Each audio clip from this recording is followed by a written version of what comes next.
Assalamualaikum warahmatullahi wabarakatuh. Oke, kita lihat sekarang. Ini yang utama-utama saya agak cepat karena kalian pasti sudah sering dapat dan dengar istilah ini. Yang pertama adalah 4 kebenaran mulia. 4 noble truth.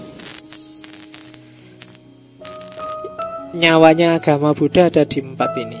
Yang pertama dukkha, yang kedua samudaya, yang ketiga nirodha atau nibbana atau nirwana, dan yang keempat magga, jalan menuju dukkha, yang nanti dikenal sebagai 8 jalan atau jalan beruas 8. Jadi pertama-tama yang disadari oleh Buddha, kita harus ingat bahwa hidup ini punya karakter dukkha, samsara. Jadi hakikat hidup kita ini sebenarnya susah loh. Jangan salah.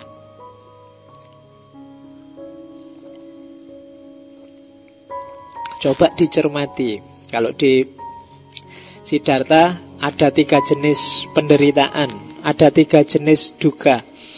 Yang pertama penderitaan biasa. Tiba-tiba kamu digigit nyamuk terus gatel, kamu garuk, biasa kan? Tiba-tiba kok sumuk, ya ini mau hujan gak jadi-jadi sumuk. Itu kan penderitaan loh itu sebenarnya, tapi ya biasa. Mau pulang kok macet, biasa. Sifatnya gampang diatasi, dukkha. Tapi ada level yang agak dalam, penderitaan karena perubahan. Ya kan? Dulu rambutmu bagus, sekarang rontok jadi budak. Itu kan perubahan. Dulu kamu punya pacar terus putus, berubah. Dulu selalu gitu, karena hidup ini tidak ada yang konstan, selalu berubah. Maka penderitaan tersendiri perubahan itu. Kamu kan pingin nyambok kayak zaman dulu loh Pak, waktu kecil apa-apa dikasih, seneng terus, main terus, ketawa terus, enak. Sekarang kuliah sumpek Pak, apa-apa harus ngatur sendiri, duit tidak cukup, keinginan besar tapi yo modalnya kurang, jadi galau tiap hari. Kenapa penderitaan? Dulu waktu kecil ndak kan, kamu seneng luar biasa.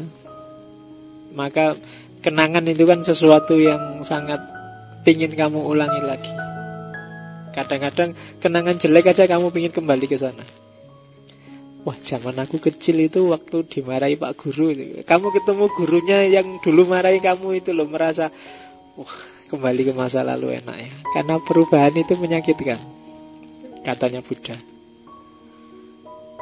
Ada putus asanya, ada sedihnya. Penderitaan level kedua. Ada yang lebih dalam lagi, penderitaan level 3. Samkara dukkha, penderitaan kok aku manusia ya. Karena aku manusia tanggung jawabnya macam-macam. Karena punya pikiran jadi bisa galau. Coba nggak punya pikiran, nggak mungkin galau. Karena aku manusia maka bisa tua dan bisa mati. Karena aku manusia maka banyak. Itu berarti penderitaan eksistensial. Penderitaan sebagai konsekuensi kita lahir jadi manusia. Karena kita manusia, kita bisa kecewa, kita bisa putus asa, kita bisa stres, kita bisa depresi. Karena kita manusia, itu dukkha.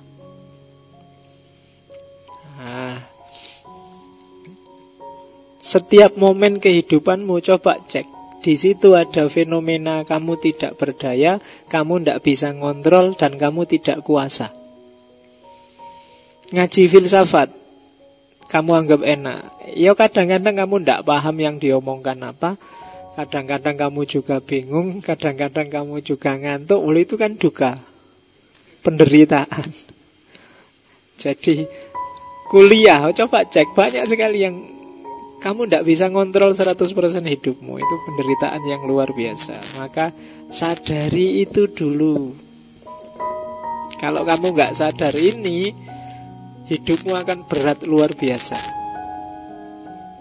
Jadi kalau kamu ketemu masalah apapun, ingatlah bahwa iya sih memang hidup itu karakternya memang duka. Tidak perlu galau, tidak perlu stres. Ya memang gitu itu hidup. Nah, kesadaran pertama. Jadi diingat-ingat bahwa karakter kehidupan kita adalah duka. Apa sih yang bikin kita galau, bikin kita duka? Karakternya sih begitu. Cuma karakter hidup yang duka ini bikin kita galau atau biasa atau malah ceria, itu sebenarnya tergantung samudaya. Maksudnya apa? Kuncinya di kita sendiri. Kalau kita tanha atau avijja, maka hidup ini berat, luar biasa. Itulah sebabnya duka. Itulah sebabnya sumpek. Avijja itu berarti bodoh, batin yang gelap. Kalau tanha itu diliputi hawa nafsu, hasrat yang tidak terkendali. Semakin besar kebodohanmu, semakin tidak terkontrol hasratmu, semakin berat hidupmu. Nah, itu samudaya. Jadi kalau ada orang banyak, kalau hidup itu duka, sebabnya apa? Sebabnya karena manusia berhasrat dan manusia tidak tahu. Manusia bodoh. Kalau tahu bahwa hakikat hidup itu memang begitu, mungkin kamu tidak galau. Atau meskipun sudah tahu, tapi hasratmu macam-macam, kamu juga pasti akan galau. Pingin ngerti filsafat, moco buku sampai uyel-uyel ndak iso-iso, dan kamu ambisi terus, itu kan menyiksamu. Pingin A, pingin B, pingin C, terus begitu, itu kan menyiksa. Dan itulah sumber duka. Semakin banyak keinginan berbanding korelatif dengan semakin banyak kekecewaan. Semakin okeh karepe ya semakin okeh gagale. Hasrat. Mereka yang tidak bisa mengontrol hasrat akan berhadapan dengan duka. Jadi coba kita cermati aja hidup kita. Coba sumber apapun yang bikin kamu galau hari ini, coba dicek. Kamu galau karena kamu pingin apa sih? Mesti nanti ketemu. Ada hasrat yang tidak terpenuhi pasti. Apapun itu. Kok malam minggu kok kamu uring-uringan? Nah, itu mesti kan. Yang lain apel, Pak, saya enggak. Berarti ada hasrat kamu pengen punya pacar tapi enggak bisa. Akhirnya galau. Akhirnya boros kan. Yang lain apel gayanya metu. Wah, keluar juga malam minggu tapi ya muter-muter dong. Bali-bali jam 10 kondi. Biasa mesti gitu. Coba ditelusuri. Kamu menyusahkan dirimu sendiri. Di kampus juga begitu. Hasrat pingin A, hasrat pingin B, hasrat pingin C. Itu nanti jadi sumber duka pasti. Semakin sedikit hasratmu, semakin nikmat hidupmu. Itu rumusnya. Semakin kamu tidak pingin macam-macam, semakin nyantai. Coba aja. Katanya Buddha loh ya, jangan tertipu oleh samudaya. Dan yang kedua avijja. Avijja itu ketidaktahuan. Kalau tidak tahu, gelap. Dan orang yang tidak tahu, cepet-cepet berusaha biar tahu. Kalau enggak, kamu nanti kesasar. Samudaya.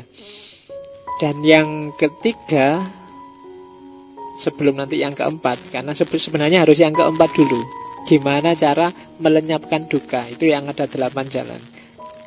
Nanti kita, karena yang 8 itu agak panjang, setelah duka hilang dengan 8 jalan itu, hasilnya adalah nirodha, atau sering disebut nirwana, atau sering disebut nibbana. Ini kondisi yang tidak terjelaskan, tapi diomongkan tidak bisa. Nibbana itu kondisi ketika selesai, sudah tuntas semuanya. Kamu tidak punya utang apa-apa lagi, tidak punya hasrat yang belum terpenuhi, tidak punya akibat yang harus kamu tanggung, tidak punya utang yang harus kamu bayar. Hidupmu beres, selesai. Penjelasannya Nibbana itu kalau kemarin kalau di Hindu, Nibbana itu sebenarnya kayak konsep moksa. Dan ini bisa dicapai orang hidup juga bisa. Jadi kalau nirwana itu kamu sebut surga, surga itu bisa kamu temukan hari ini. Syaratnya apa?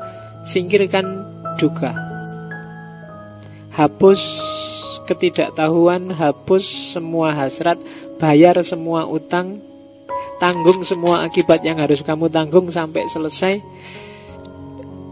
Sehingga kalau sudah, kamu akan mengalami nibbana, mengalami nirwana. Kondisinya tidak terjelaskan, tapi kondisi yang tuntas, moksa.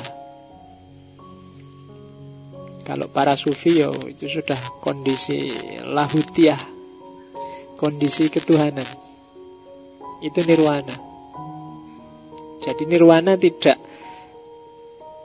sama dan sebanding dengan surga dalam kepalamu.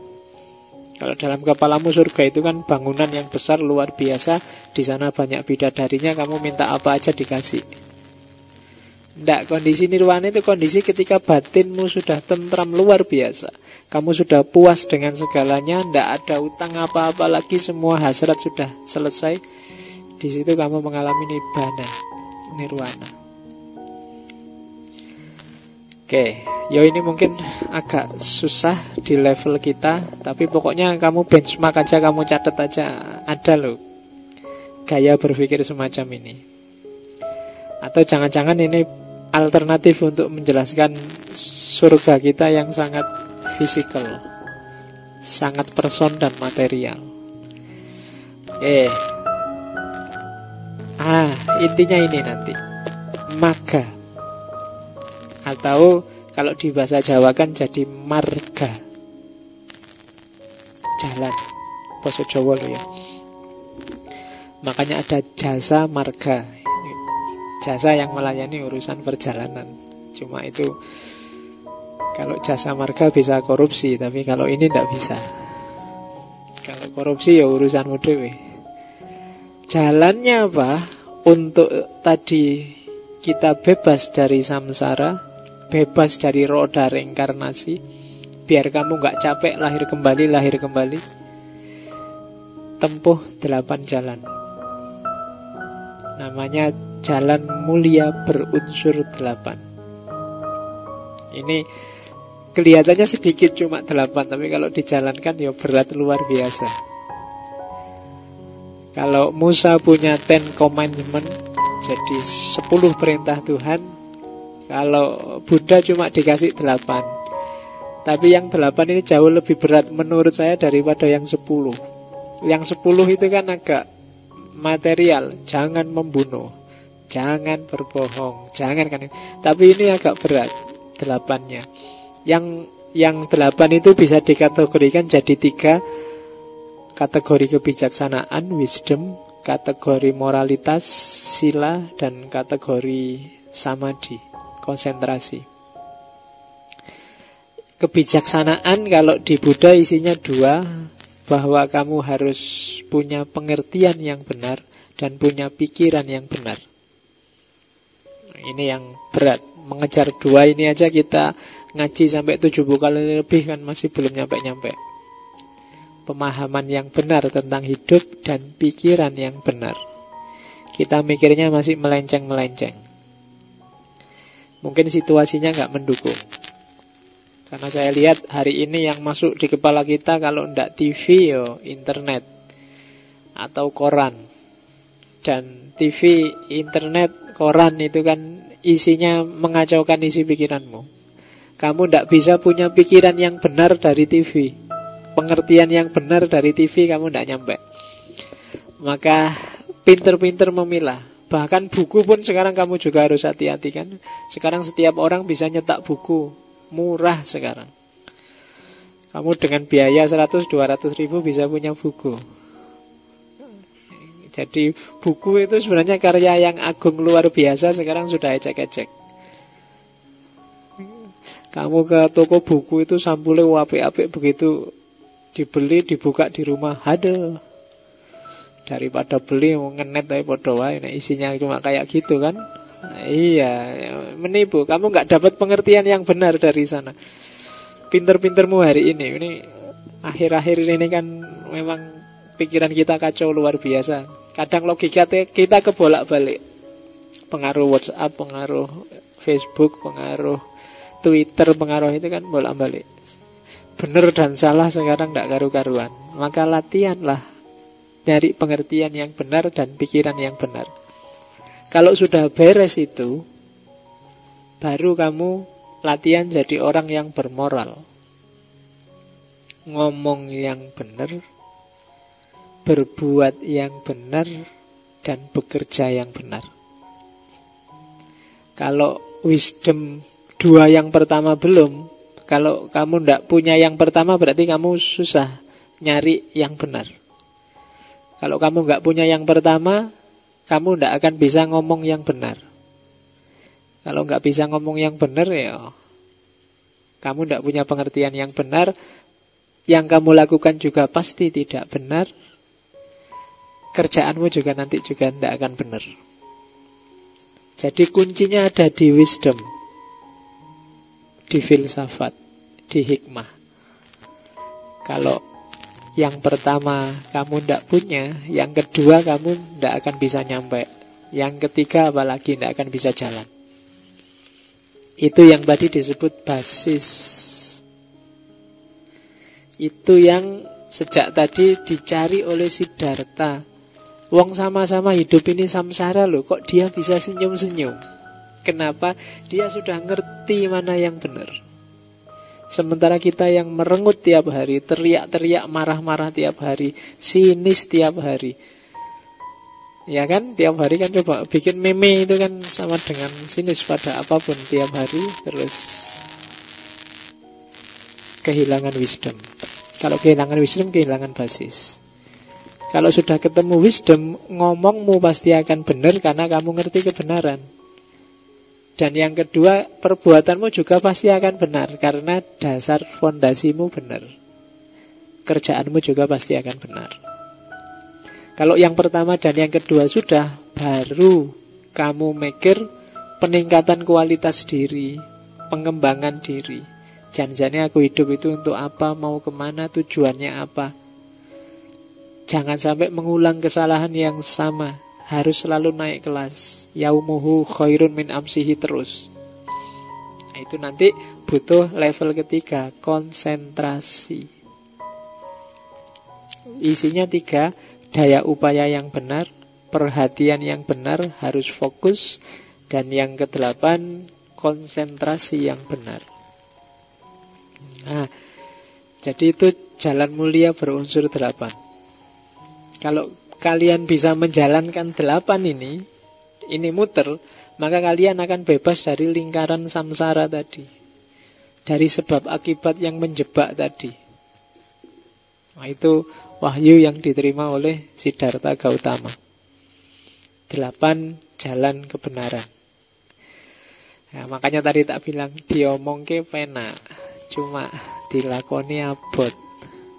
8 ini tidak gampang loh. Kamu nomor 1 dok itu aja sudah jungkir balik kan. Kita ngaji tiap hari tidak ketemu-ketemu. Kita lihat satu-satu. Cuma saya tidak akan ngomong ke 8-8-nya. Saya ngomong beberapa yang ada hubungannya dengan ngaji ini. Yang sisanya nanti next time. Yang bagian kedua, yang moralitas, mungkin nanti ada fase kita ngomong filsafat etika. Yang bagian ketiga yang semedi dan konsentrasi, walau alam. Semoga kapan-kapan kita nyampe Jawa bisa memperdalam itu.